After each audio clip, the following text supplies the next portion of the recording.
आरजीकर कांडे CBI एर भूमिकाয় ক্ষুব্ধ শিয়ালদা আদালত। त्योहार और प्यार लाती है रिश्तों में ढेर सारा मिठास, परंपरा वही सोच नहीं। आदि मोहिनी मोहन कांजिला सीबीआई एर তদন্তকারী অফিসার অর্থাৎ আইও তিনি না আসায় ক্ষোভ প্রকাশ করেছেন বিচারক। বিকেল 4:30টায় শুনানি চলছে, এখনো সিবিআই এর আইও উপস্থিত নেই।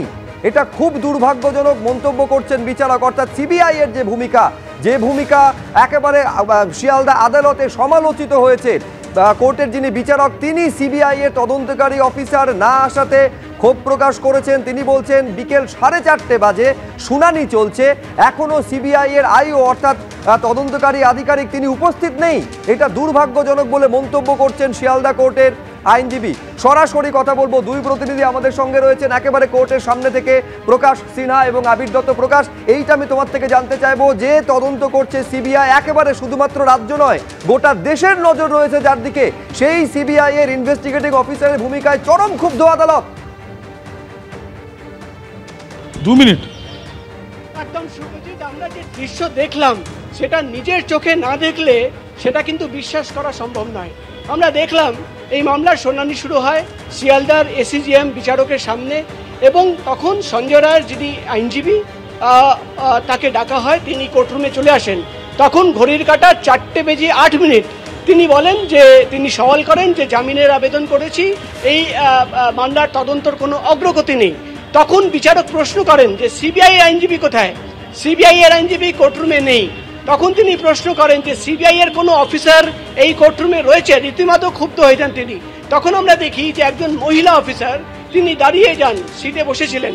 তাকে প্রশ্ন করা হয়, আপনি কি তদন্তকারী অফিসার? তিনি বলেন যে না, আমি অ্যাসিস্ট্যান্ট আইও। তাকে বলা হয় আপনার আইনজীবী কোথায়, অর্থাৎ সরকারি আইনজীবী সিবিআই এর পিপি কোথায়? তিনি কোনো উত্তর দিতে পারেননি। তাকে বলা হয় ফোন করে দেখুন যে কোথায় রয়েছেন। আমরা দেখলাম তিনি কোর্টরুম থেকে বেরিয়ে যান এবং তিনি ফোন করতে থাকেন, অপরদিক থেকে কোনো ফোন তোলা হয় না। 9 মিনিট পর তাকে আবার কোর্টরুমে ডাকা হয়, প্রশ্ন করা হয় যে কোথায় সিবিআই এর আইনজীবী? তখন তিনি বলেন যে তিনি আসছেন। তখন আমরা দেখি সেই মহিলা অফিসার অ্যাসিস্ট্যান্ট আইওকে কাঠগড়ায় দাঁড় করানো হয়, এবং বিচারক প্রশ্ন করেন যে কেন প্রধান তদন্তকারী অফিসার, এই মামলার অফিসার কোর্টরুমে নেই। দিস ইজ ভেরি আনফর্চুনেট, অর্থাৎ দুর্ভাগ্যজনক। এমন একটি মামলায়, যে মামলায় অভিযুক্ত জেসিতে রয়েছে, প্রায় 4:30 বাজে কেন কোর্টরুমে আইও নেই, কেন কোর্টরুমে সিবিআই এর আইনজীবী নেই? চরম ক্ষুব্ধ। এবং আমরা দেখতে পাচ্ছি 10 মিনিটের সময় দেওয়া হয়েছে।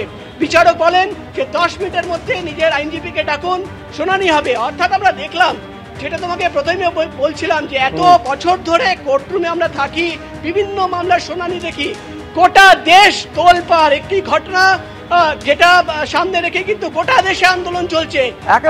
আমি বলছি এই ঘটনা যেটা হচ্ছে ধর্ষণ এবং খুনের ঘটনা, যে ঘটনায় একমাত্র গ্রেপ্তার সঞ্জয় রায়, যাকে কোর্টে পেশ করা হয়েছিল, সেখানে সিবিআই এর তরফে আবির না আইনজীবী উপস্থিত, না তদন্তকারী আধিকারিক উপস্থিত। 10 মিনিট সময় দিয়েছেন মহামান্য বিচারক। অর্থাৎ এই 10 মিনিটের মধ্যে আইওকে উপস্থিত হতে হবে, সিবিআই আইওকে আদালত কক্ষে।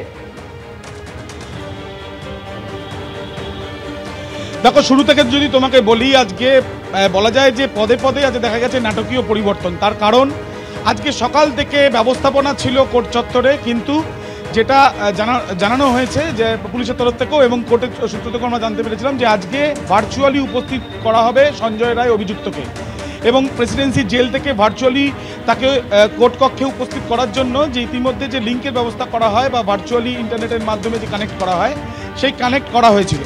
সেখানে বিচারক তিনি উপস্থিত। বিচারক যিনি অভিযুক্তের পক্ষের আইনজীবী, তাকে ডেকে নিয়ে এসে কনফার্মেশন করেন এবং তাকেও দেখান যে তার মক্কেল তিনি জেল থেকে উপস্থিত রয়েছে। এরপর সওয়াল জবাব যখন শুরু হওয়ার মুখে, ঠিক তখনই সিবিআই এর তরফ থেকে আইনজীবী কে আছেন যেটা যখন জিজ্ঞেস করে, অর্থাৎ পাবলিক প্রসিকিউটর সিবিআই এর তরফ থেকে কে আছেন যখন জিজ্ঞেস করেন বিচারক, তখন একজন মহিলা অফিসার তিনি জানান যে তাদের আইনজীবী এখানে নেই। এরপর জিজ্ঞেস করা হয় ওই মহিলা অফিসারকে যে তিনি কে, তখন তিনি তার জবাবে জানান যে তিনি অ্যাসিস্ট্যান্ট ইনভেস্টিগেশন অফিসার। এবং এই যে তিনি সেখানে উপস্থিত ছিলেন, তাকে বলা হয় যে পিপি কেন নেই। এই যে পরিস্থিতি তৈরি হয়েছে, তারপরে তিনি কথা বলতে যান বাইরে গিয়ে। যখন তিনি আবার কোর্ট কক্ষে ফেরেন, তখন তাকে জিজ্ঞেস করা হয় যে আইনজীবী কোথায় সিবিআই এর।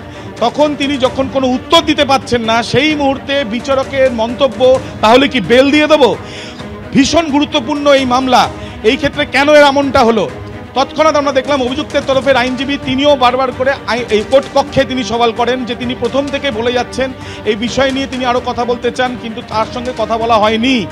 এরপর বিচারকের তরফ থেকে সময় নির্ধারিত করে দেওয়া হয় এবং এই মামলার শুনানির জন্য সিবিআই এর তরফ থেকে আইনজীবীকে উপস্থিত থাকার কথা বলা হয়। শুধুমাত্র তাই নয়, এই যখন প্রশ্ন করা হচ্ছে যিনি অফিসার সিবিআই এর তিনি উপস্থিত ছিলেন কোর্ট কক্ষে, তাকে জিজ্ঞেস করা হয় তদন্তকারী আধিকারিক তিনি কি আছেন, তখন তিনি জানান যে তিনি নেই, শুধুমাত্র অ্যাসিস্ট্যান্ট আইও হিসেবে তিনি রয়েছেন, অর্থাৎ ওই মহিলা যিনি কোর্ট কক্ষে উপস্থিত রয়েছেন তাকে কিন্তু সময় নির্ধারিত করে দেওয়া হয়েছে।